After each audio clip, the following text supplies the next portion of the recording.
మిత్రులారా, మీకందరికీ తెలుసు 100 సంవత్సరాల నుంచి ఈ దేశంలో 1931 బ్రిటిషర్స్ ఈ దేశాన్ని పాలిస్తున్న సందర్భంలో ఈ దేశ జనాభాలో ఉన్న వాళ్ళ కులాల వారీగా వివరాలు సేకరించడం జరిగింది. దాదాపుగా 100 సంవత్సరాల నుంచి ఇప్పటి వరకు మళ్ళీ ఈ పూర్తి స్థాయిలో సమాచార సేకరణ జరగలేదు. 2010లో మన్మోహన్ సింగ్ గారు శ్రీమతి సోనియా గాంధీ గారు యూపీఏ చైర్పర్సన్గా ఉన్నప్పుడు ఒక ప్రయత్నం చేసిండ్రు, సమాచార సేకరణ చేసిండ్రు. కానీ ఆ వివరాలు పూర్తిగా ప్రజలకు అందుబాటులోకి రాలేదు, ప్రభుత్వం ఆమోదించలేదు. నరేంద్ర మోడీ గారు ప్రధానమంత్రిగా బాధ్యత చేపట్టిన తర్వాత ఆ నివేదికను కాలగర్భంలో కలిపేసిండ్రు. ఈ 11 సంవత్సరాలు వారు ఎలాంటి ప్రయత్నం చేయలేదు.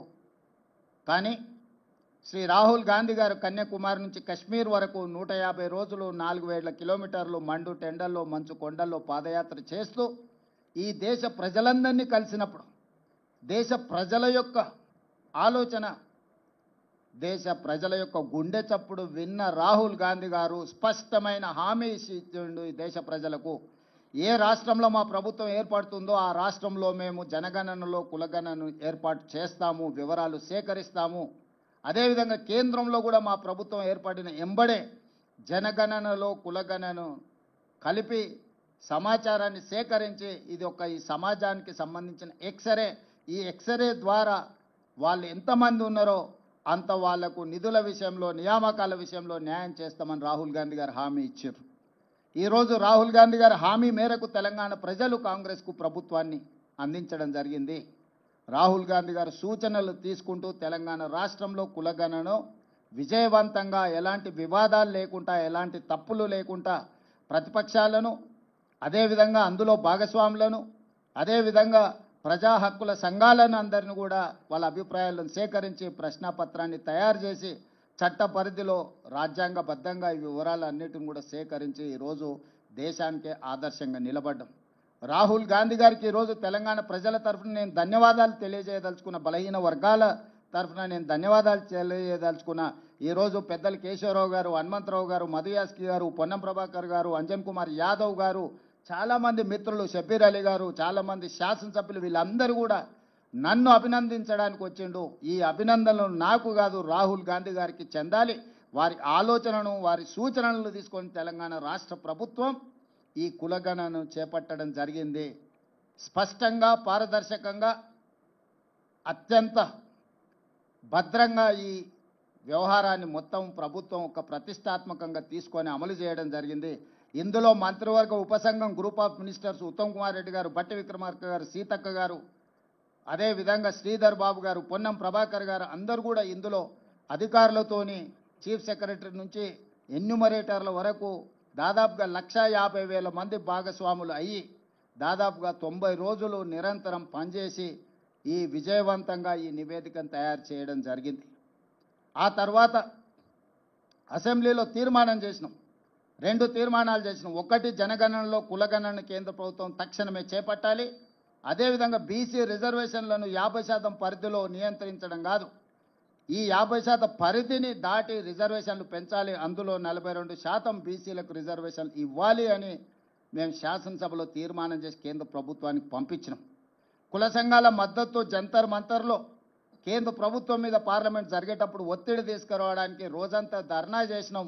జాతీయ స్థాయిలో ఉన్న రాజకీయ పార్టీలు, దాదాపుగా 16 పార్టీలకు సంబంధించిన ప్రతినిధులు ఆ నిరసన కార్యక్రమంలో పాల్గొని సంపూర్ణంగా మాకు మద్దతు ఇవ్వడం జరిగింది. ఈరోజు ఈ ఒత్తిడి మేరకు కేంద్ర ప్రభుత్వం నరేంద్ర మోడీ గారు నిన్న జనగణనలో కులగణనను చేర్చుతామని నిర్ణయించారు. ఈ నిర్ణయాన్ని స్వాగతిస్తున్నాము. ఇక్కడ రాజకీయాలకు తావు లేకుండా కేంద్ర ప్రభుత్వాన్ని అభినందిస్తున్నాము. అయితే ఇది అమలు చేసే క్రమంలో తీసుకోవాల్సిన జాగ్రత్తలు, నిర్ణయించాల్సిన సమయం అనేది అత్యంత కీలకము. ఈరోజు ప్రధానమంత్రి గారిని నేను అడుగుతున్నా, మీరు ఎప్పుడు మొదలు పెడుతున్నారు, ఎప్పటిలోగా జనగణన కులగణన చేర్చి పూర్తి చేస్తారో మీరు తేదీలను నిర్ణయించండి. అదేవిధంగా ఇది అమలు చేసే క్రమంలో మీరు తీసుకోబోయే నిర్ణయాలు, అమలు చేసే ముందు వచ్చే సవాళ్లను, సమస్యల్ని ఏ విధంగా అధిగమించదలుచుకున్నారో మీరు అన్ని రాజకీయ పక్షాలతో చర్చించండి. ఇది సీక్రెట్ డాక్యుమెంట్ కాదు, ఇది ఎనీ పొలిటికల్ పార్టీ రెస్పాన్సిబిలిటీ కాదు, ఇది గవర్నమెంట్ ఆఫ్ ఇండియా బాధ్యత.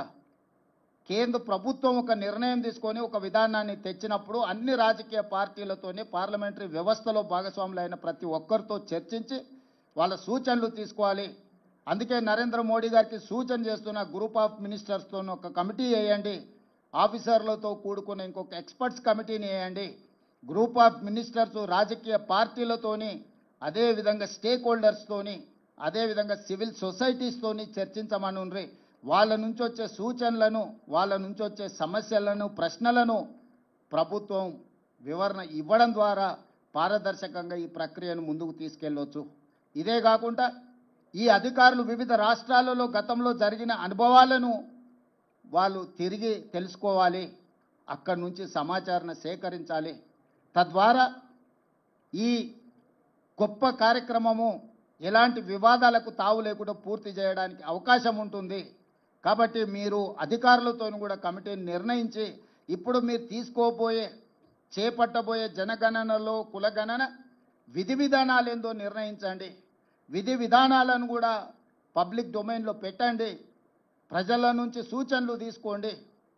మేము సమాచార సేకరణ చేసినప్పుడు 57 ప్రశ్నలను ప్రజల నుంచి అడిగి ప్రశ్నాపత్రాలను తయారు చేసి ఆ ప్రశ్నాపత్రాలను కూడా మేము ప్రజల ముందు పెట్టినాం.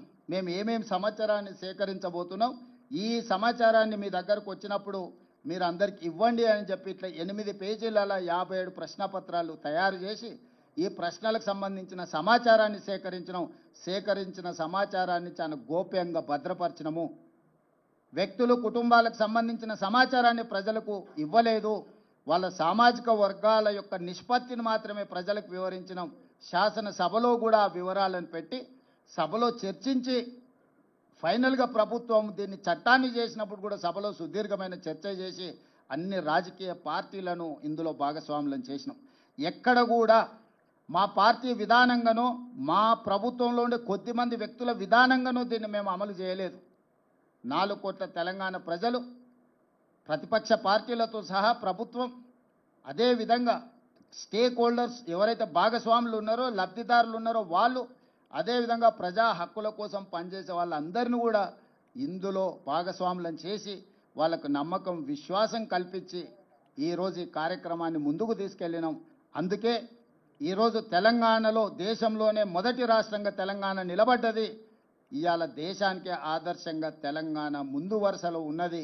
నిన్న రాహుల్ గాంధీ గారు అదే విషయం చెప్పినారు. తెలంగాణ మోడల్ ఈ దేశానికి రోల్ మోడల్. ఈ రోల్ మోడల్ నుంచి మీరు నేర్చుకోండి, తద్వారా పకడ్బందీగా దీన్ని అమలు చేయండి అని రాహుల్ గాంధీ గారు సూచన చేసినారు. రాహుల్ గాంధీ గారిని ఈ పత్రికా సమావేశంలో అభినందిస్తూ అదేవిధంగా నరేంద్ర మోడీ గారికి సూచన చేస్తూ మీరు మా ప్రభుత్వం వైపు నుంచి మేము సహకరించడానికి సిద్ధంగా ఉన్నాము, కేంద్ర ప్రభుత్వంతో కలిసి పనిచేయడానికి సిద్ధంగా ఉన్నాం. మా అనుభవాన్ని కేంద్ర ప్రభుత్వంతో పంచుకోవడానికి మాకు ఎలాంటి బేసిజాలు లేవు.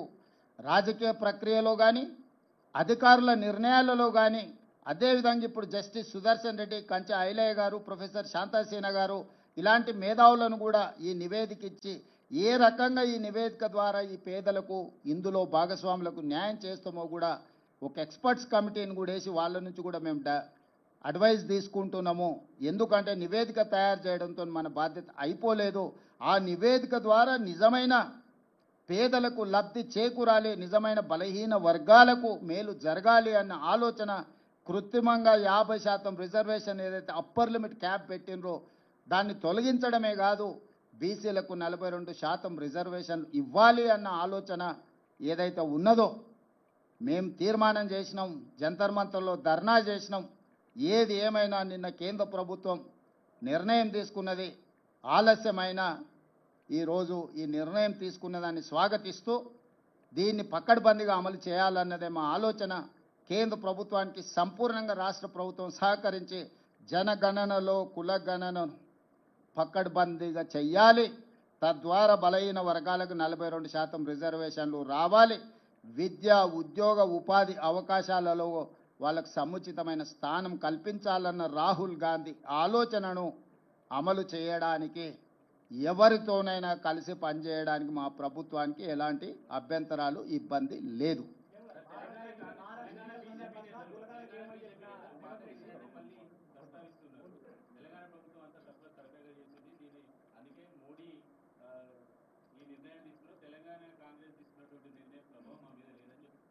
నేను వాళ్ళ మీద ప్రభావం ఉందా లేదా, రాజకీయపరమైన ఆరోపణలు ప్రత్యారోపణలు ఈ సందర్భంగా చేయదలుచుకోలేదు. లక్ష్యం మాకు స్పష్టంగా ఉంది. ప్రజలకు మా పట్ల విశ్వాసం ఉన్నది. దేశంలోనే మా ప్రభుత్వం చేసి చూపించింది. ఇలాంటి విమర్శలు చేసే నాయకులను నేను ఒకటే ప్రశ్న అడుగుతున్నా. 11 సంవత్సరాల నుంచి నరేంద్ర మోడీ గారు ఈ దేశ ప్రధానమంత్రిగా ఉన్నాడు. 16-17 రాష్ట్రాలలో మీ ప్రభుత్వమే ఉన్నది. గుజరాత్లో 25 సంవత్సరాల నుంచి మీ ప్రభుత్వం ఉన్నది. మీరు అధికారంలో ఉన్న రాష్ట్రాలలో చేసి మీరు ఆదర్శంగా నిలబడి ఉంటే ఈరోజు తెలంగాణ మోడల్ని మీరు అనుకరించండి అని చెప్పే అవకాశమా మాకు రాకపోతుండే కదా. రాజకీయంగా లబ్ధి పొందాలన్న ఆతృతగా అనిపిస్తుంది వాళ్ళ మాటలలో తప్ప పకడ్బందీగా కులగణన చేయాలి, జనగణనలో కలపాలన్న ఆలోచనే చేయలేదు. చేయాల్సిన జనగణన కూడా 2021లో చేయకుండా వాయిదా వేసిండ్రు. ఇవాళ అది కూడా చెయ్యాల్సిందే అని చెప్పి మేము ఒత్తిడి తీసుకురావడంతో ఈరోజు వాళ్ళు ముందుకు వచ్చిండ్రు. ఏది ఏమైనా స్థానిక బీజేపీ నాయకులకు కొంత అసూయ, అసంతృప్తి, మోడీ గారు రేవంత్ రెడ్డి గారి విధానాలను అనుకరిస్తున్నాడు అని కక్కలేక మింగలేక దుఃఖంతో ఉన్నారు. ఇంకా వాళ్ళని ఎందుకు చారి ఇబ్బంది పెడతావు?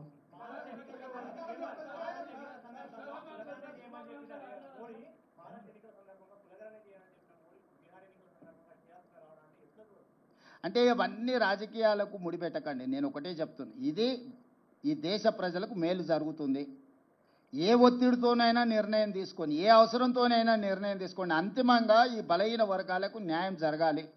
ఇప్పుడు రాజకీయపరమైన వివాదాలను ఆరోపణలు చేయడం మొదలు పెడితే ఆ వర్గాలకు నష్టం జరుగుద్ది. మేము ఆరోపణలు చేయదలుచుకోలే. నేను ఈ సందర్భంగా ఏ ఒత్తిడితోనైనా ఏ అవసరం కోసమైనా చేయడం ద్వారా నిజమైన లబ్ధి బలహీన వర్గాలకు చేరాలి. అదే మా లక్ష్యం, రాహుల్ గాంధీ గారి లక్ష్యం, మా లక్ష్యం, ఈ వేదిక మీద ఉన్న ప్రతి ఒక్కరి ఉద్దేశం అదే. కాబట్టి మేము దీన్ని ఏ ఎన్నికలకు ఏ రాజకీయ వివాదాలకు మేము ముడిపెట్టదలుచుకోలేదు.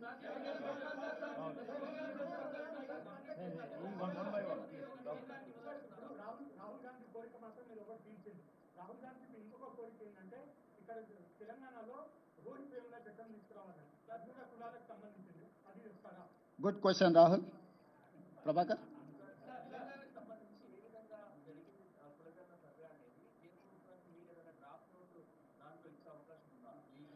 మేము ఆల్రెడీ ఆ నివేదిక పంపించినాము.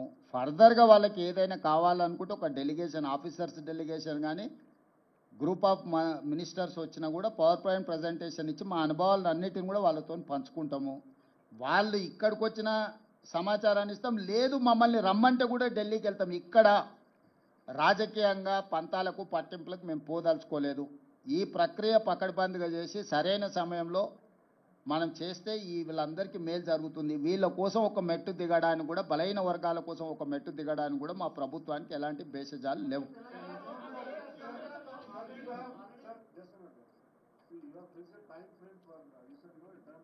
Yes.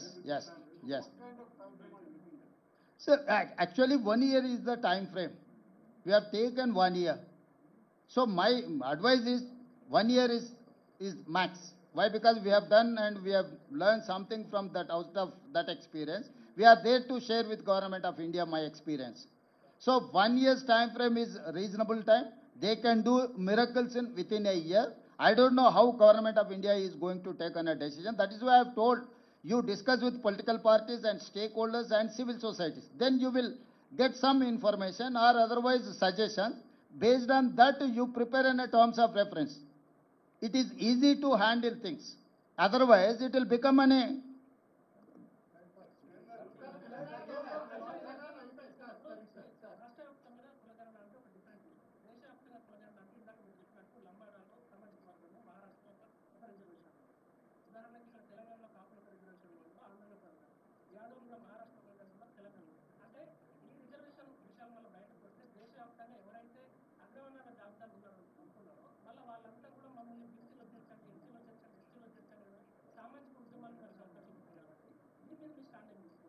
ఇప్పుడు వాస్తవంగా దీన్ని గందరగోళపరిచే వాళ్ళు లేవనెత్తుతున్న అంశాలు.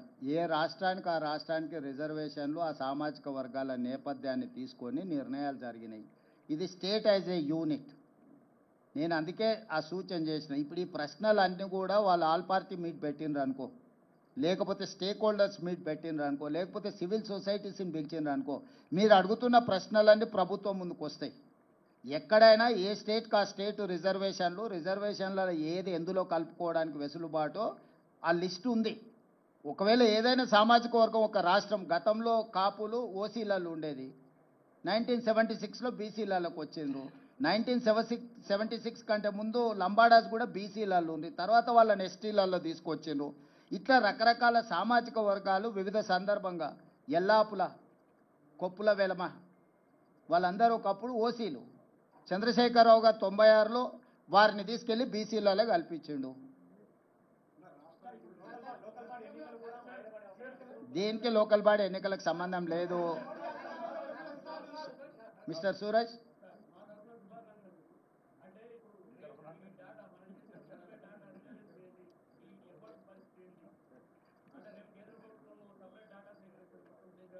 ఏ డేటా సేకరించినా సూరజే ఉంటాడు, పొన్నం ప్రభాకరే ఉంటాడు కదా.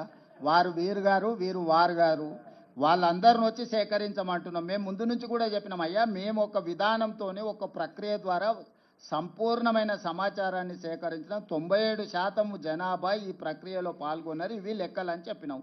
కేంద్ర ప్రభుత్వం ఇంకా మెరుగైన ప్రక్రియ ఏదని చేపడితే మంచిదే కదా, మాకేం అభ్యంతరం లేదు. మేము ఇంటింటికి వెళ్ళి 150 కుటుంబాలను 150 ఇండ్లను ఒక గ్రూప్గా దానికి ఒక ఎన్యూమరేటర్ను పెట్టి 60 రోజులు సమయం ఇచ్చినాం. ఓ రోజు సూరజ్ ఏదైనా పని మీద పెళ్లికో పేరంటానికి పోతే కూడా తెల్లారైనా మళ్ళీ పోయి నమోదు చేయించుకొని రాని. దాంట్లో ఎవరైతే నమోదు చేయించుకున్నారో వాళ్ళు సంతకం తీసుకున్నాం. అధికారి ఆయన సొంతంగా రాసుకొని ఆయన సంతకం పెట్టుకొని రాలే. ఆ కుటుంబ పెద్ద దగ్గర, కుటుంబ వ్యక్తుల దగ్గర కూర్చొని ఆ కుటుంబ పెద్ద ఎవరు, కుటుంబంలో ఉన్న సభ్యులు ఎంతమంది, వాళ్ళు ఏ సామాజిక వర్గము, వాళ్ళకి ఏమేమి లబ్ధి పొందుతున్న ప్రభుత్వ పథకాలు, రాజకీయంగా ఏమైనా రిజర్వేషన్లు పొందినరా, అన్ని వివరాలు ఆ ప్రశ్నపత్రంలో ఉన్నాయి.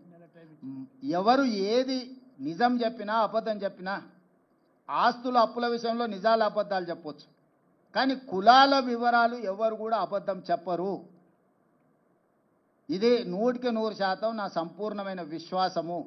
కులాల లెక్క పక్కగా తేలిన తర్వాత సంక్షేమ పథకాలు ఎట్లా అమలు చేయాలనో ఆటోమేటిక్గా ఆ స్టేటస్ అనేది మన దగ్గరకు వచ్చేస్తుంది. కేంద్ర ప్రభుత్వమే ప్రామాణికం. ఎప్పుడు కూడా ఎలాంటి డేటా అయినా గవర్నమెంట్ ఆఫ్ ఇండియా ప్రివేల్స్. ఇప్పుడు ఏ డేటా లేనప్పుడు నా డేటా ప్రామాణికం. కేంద్రమే ఒక ప్రక్రియను చేపట్టి ఇది డేటా రాష్ట్రాల వారి కానీ కేంద్ర ప్రభుత్వం ముందుకు వచ్చినప్పుడు ఆటోమేటిక్గా గవర్నమెంట్ ఆఫ్ ఇండియా ప్రివేల్స్.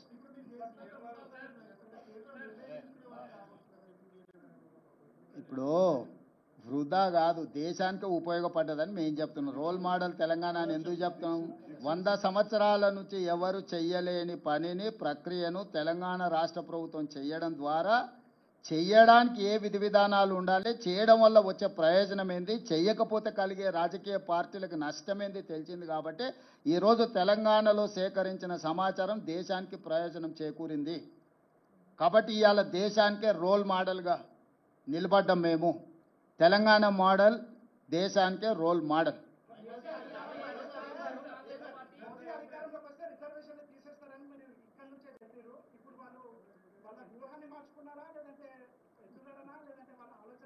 ఇప్పుడు సిద్ధు వాళ్ళు ఎందుకోసం చేస్తున్నారు అనే దానికంటే దీనివల్ల ప్రజల ప్రయోజనం ఏందో చూడాల్సిందే.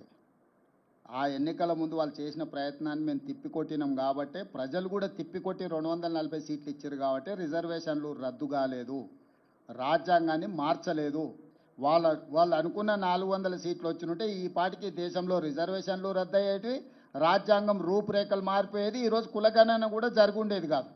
ఆ రోజు ప్రజలు మేము అప్రమత్తం చేసినాం కాబట్టి వాళ్ళకి సంపూర్ణమైన మెజారిటీ ఇవ్వకుండా 240 సీట్లు ఇచ్చారు కాబట్టి సంకీర్ణ ప్రభుత్వంలో వాళ్ళు అనుకున్న ఎజెండాను అమలు చేయలేని పరిస్థితిలో ఇప్పుడు ఈ సంకీర్ణ ప్రభుత్వాన్ని కాపాడుకోవాలంటే కులగణన చేసి తీరవలసిందే. ఎందుకంటే అక్కడ బీహార్లో వాళ్ళతో సంకీర్ణ ప్రభుత్వంలో ఉన్న నితీష్ కుమార్ ఇతరులు ఈరోజు కులగణన చేయాలనే డిమాండ్తో ఉన్నారు. మొన్నటి వరకు మీరు చెప్పిన నరేంద్ర మోడీ గారు బీజేపీ కులగణనకు వ్యతిరేకంగా మాట్లాడిండు కదా. రాజ్నాథ్ సింగ్ గారు అఫీషియల్గానే చెప్పిండు, సుప్రీంకోర్టుకి చెప్పిండు మేము చెయ్యము అని, అఫిడవిటే ఇచ్చిండు. ఎందుకు మారింది?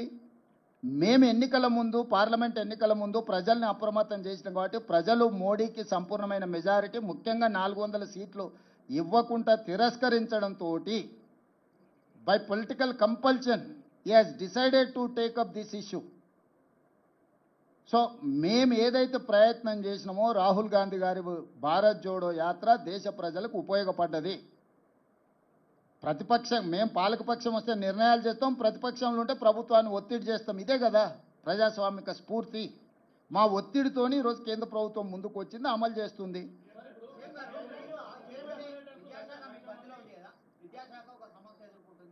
ఇక అది ఇప్పుడు ఇది మాట్లాడుకుందాం. ఇప్పటికాడికి దీనికి మాట్లాడదాం. ఇక్కడ ఇక్కడ దేని విషయం మాట్లాడదాం.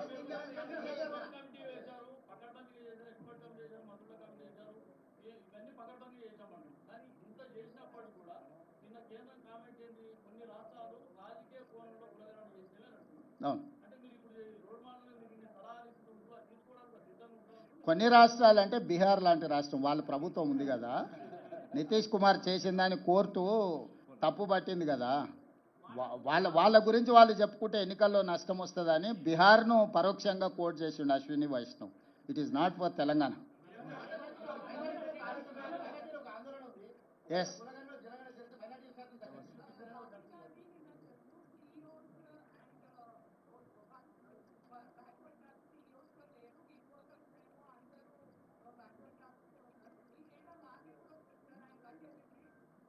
ఆయన ప్రధాన ప్రతిపక్ష నాయకుడు, ప్రజాప్రతినిధి కాబట్టి వారి కొంత సమాచారం ఉంటుంది. మీరు ఈడనే ఉన్నారు లోకల్గా, you are live witness for everything. మేము డేటా అంతా ఇచ్చినాము, కొంత సెన్సిటివ్ డేటా షేర్ చేయడానికి లేదు. Data privacy act head of ఏ డిపార్ట్మెంట్లో ఎవరున్నారు ఏంది అనేది ఆ డేటా అంతా అఫీషియల్గా ఎప్పుడైనా అందుబాటులో ఉంటుంది.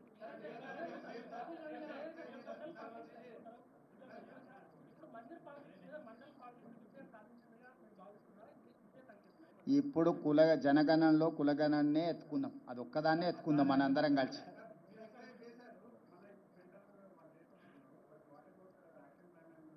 మా యాక్షన్ ప్లాన్ కూడా ఎక్స్పర్ట్స్ కమిటీని అపాయింట్ చేసినాం. We will take that experts committee suggestions and we will implement. Yes, it is there, it is under process. ఇప్పుడు ఈ ప్రెస్ మీట్ అనేది నిన్న కేంద్ర ప్రభుత్వం తీసుకున్న నిర్ణయం మీద రాష్ట్ర ప్రభుత్వం సహకారానికి సంబంధించి మీరు ఏ ప్రశ్నలు అడిగినా దానికి రిలేట్ చేసి అడగండి.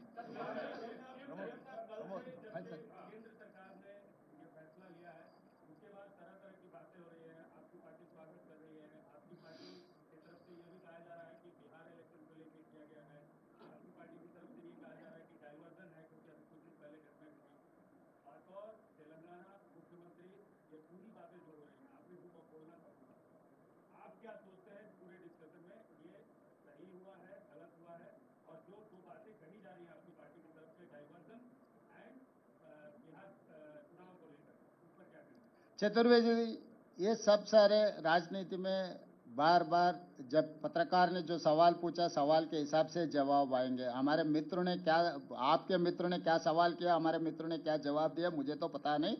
जहां तक मुख्यमंत्री होदा से मैं एक ही बात साफ कहना चाहता हूं, जो तेलंगाना पहले कदम उठाए, मोदी जी ने मान लिए तेलंगाना कदम सही है. जो तेलंगाना राज्य सरकार ने जो मांग की है, जो खत लिखा मोदी जी को, वो खत मान लिए. इसीलिए मैं अभिनंदन करना चाहता हूं नरेंद्र मोदी जी को. तेलंगाना को आदर्श लेकर आगे जा रहे हैं. आगे केंद्र सरकार ने जनगणना में कुलगणना जो करने के लिए कोशिश कर रहा है, उसके लिए हम सुझाव देंगे, हम मदद देंगे, आगे मिलकर काम करेंगे. अभी तो इतना ही है. मैं राजनीति के बारे में चर्चा नहीं करना चाहता हूं, मैं आरोप नहीं लगाना चाहता हूं, क्योंकि राहुल गांधी का जो सोचधारा है, वो सोचधारा अमल करने का जिम्मेदारी तेलंगाना सरकार के है. जो राहुल गांधी सोचधारा को मोदी जी ने अमल किए तो ये तो बेहतर है, क्योंकि ये लीडर ऑफ अपोजिशन कुछ सुझाव दिए, जब प्रधानमंत्री मान लिए तो देश के लिए अच्छा है. यहाँ ये मुद्दे को यहीं देखो, बिहार में क्या चुनाव हो रहा है, आगे सीमांतर के क्या होने वाले, सीमा पे क्या हो रहा है, ये सब सारे हम इस मौके पे हम ये सब सारे चर्चा नहीं करना चाहता हूं मैं.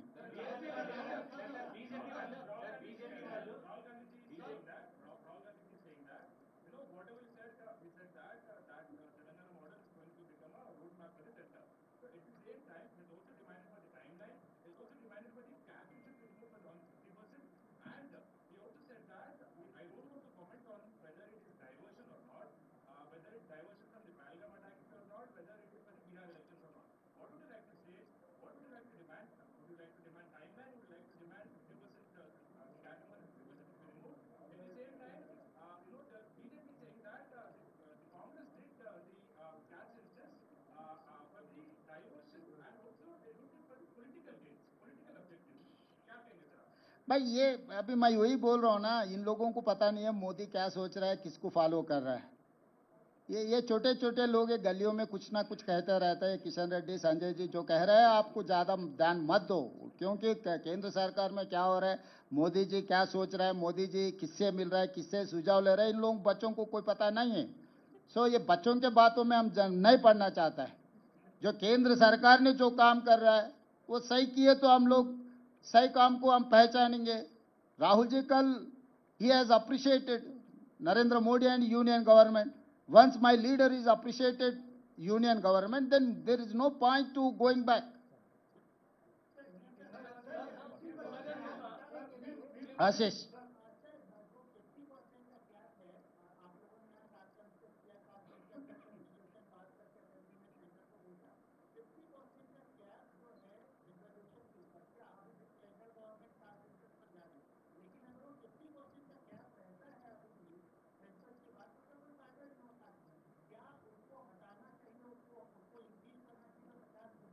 आशीष जी, सुप्रीम कोर्ट ने 50% ही रखना बोल के नहीं बोले। जब आपके ने डेटा नहीं है,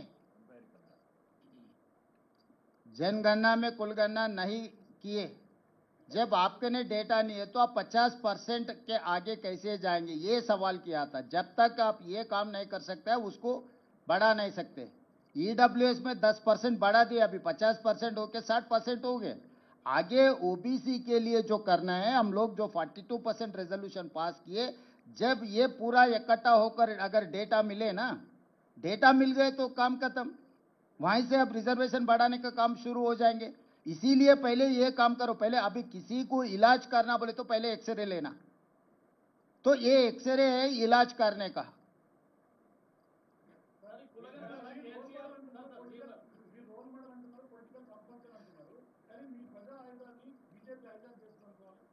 దేశ ప్రజలకు ఉపయోగపడ్డప్పుడు ఎవరు మమ్మల్ని ఆదర్శంగా తీసుకున్నా మాకేం అభ్యంతరం లేదు। ప్రపంచమే మేము కాంగ్రెస్ పార్టీ స్వతంత్రం కోసం కొట్లాడినప్పుడు ప్రపంచ దేశాలు చాలా వరకు మమ్మల్ని ఆదర్శంగా తీసుకొని కొట్లాడినరు। మహాత్మా గాంధీ కాంగ్రెస్ పార్టీ ప్రెసిడెంట్, శాంతి ద్వారానే ఒక పెద్ద యుద్ధాన్ని గెలిచిండు। హింస లేకుండా యుద్ధాన్ని గెలవడం ప్రపంచంలో ఎవరైనా సాధించిందా? మహాత్మా గాంధీ గారు హింస అనేదే లేకుండా ఒక యుద్ధాన్ని గెలిచి ఒక దేశాన్ని స్వతంత్రం ఇచ్చిండు। ప్రపంచమంతా దాన్ని, నేను నిన్నగా మొన్న జపాన్ పోయిన, హిరోషిమా నగరంలో మహాత్మా గాంధీ గారి ఎక్కడైతే న్యూక్లియర్ బాంబు ప్రయోగించిందో అక్కడనే మహాత్మా గాంధీ గారి స్టాచ్యూ పెట్టుకొని వారిని ఆదర్శంగా తీసుకొని, జపాన్ దేశానికి సైన్యమే లేదు తెలుసు కదా, శాంతి ద్వారా ప్రపంచాన్ని జయించవచ్చని గాంధీజీని ఆదర్శంగా తీసుకుంటే గొప్పగా అనుకోవాలి తప్ప దాన్ని తప్పుగా ఎందుకు అనుకుంటాము? ఈరోజు రాహుల్ గాంధీని నరేంద్ర మోడీ గారు ఆదర్శంగా తీసుకుంటే అది ఒక గొప్ప విషయము। మహాత్మా గాంధీ అయినా రాహుల్ గాంధీ అయినా ఈ దేశ ప్రజలకు ఏం కావాలనో ముందుగానే ఆలోచన చేసి దాన్ని అమలు చేయడానికి సర్వం ఒడ్డుతారు। ఎవరైనా ఆ దారిని ఎన్నుకోవాల్సింది ఒక రోజు ముందు, ఒక రోజు వెనకాల। కాబట్టి రాహుల్ గాంధీ గారి దారిని నరేంద్ర మోడీ గారు వారు పాటిస్తున్నారు అని అంటే అది మంచిదే కదా।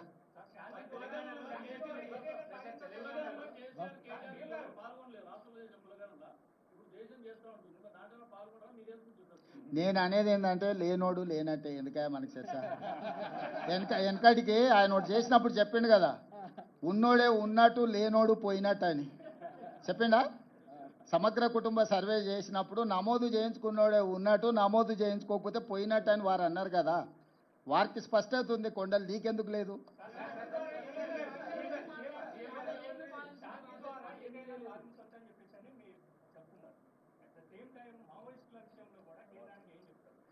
అవన్నీ మొన్ననే చెప్పిన, చర్చలు చేస్తున్నాం। మీరు మళ్ళీ ఇది అయిపోయినాక పెద్దలు కేశవ గారు పక్కనే ఉన్నారు, వారు ఆ బాధ్యతను చూస్తున్నారు, మీరు వారితో చర్చించి తీసుకోండి।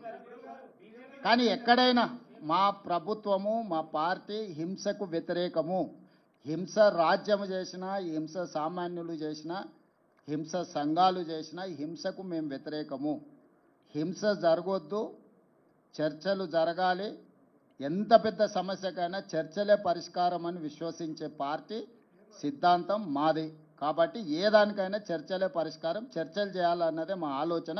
కాకపోతే అధికారికంగా మా కేంద్ర పార్టీతో కూడా మాట్లాడి నిర్ణయం తీసుకుంటాం।